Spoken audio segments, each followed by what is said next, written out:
Afternoon, guys. We're on Mindful Moments, day 3, and I'm looking at areas in our life where we can bring more stillness, slow down, and we can get better repair and anabolic repair of our connective tissues, better mindset, and more parasympathetic drive rather than sympathetic drive.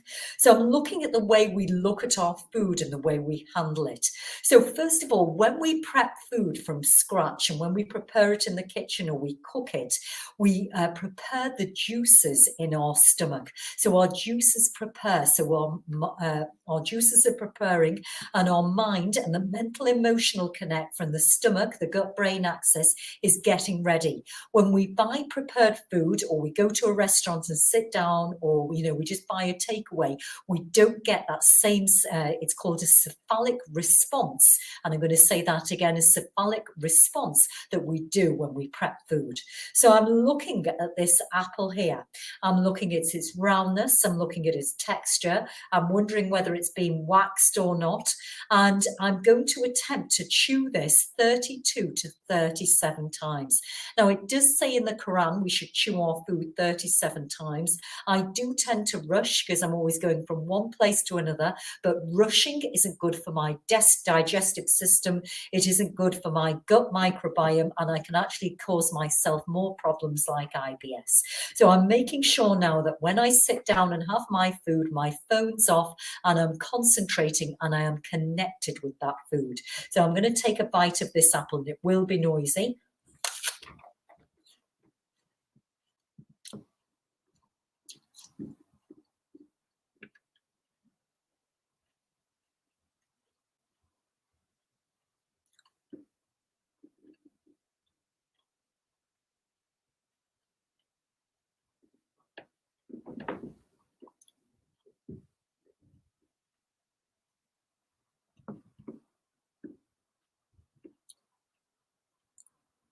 Okay, I've done 37 times there. It was extremely challenging.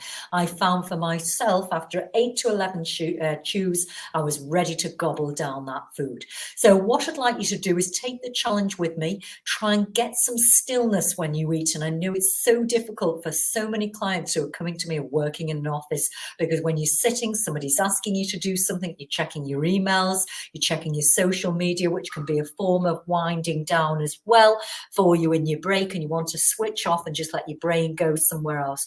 But chewing your food is so important. And I want to finish with a little bit more mindfulness, something that I learned in India. And when you go to poorer countries, I don't know if anybody's visited a third world country, the people don't have food ready available. And there's something in India which you have on a plate, which is called a rice and dal. And it's a very basic, stable meal of the Indian people and the Indian culture.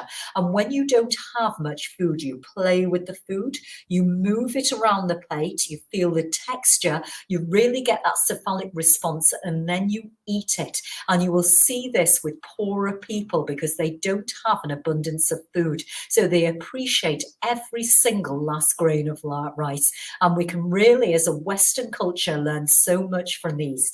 So that's my top tip today. I'm going to try and carry on finishing this apple as slow as I can. Try not to be distracted before the evening clients come in. And I hope that's been helpful. Chew your food, average 32 to 37 times. Enjoy your evening.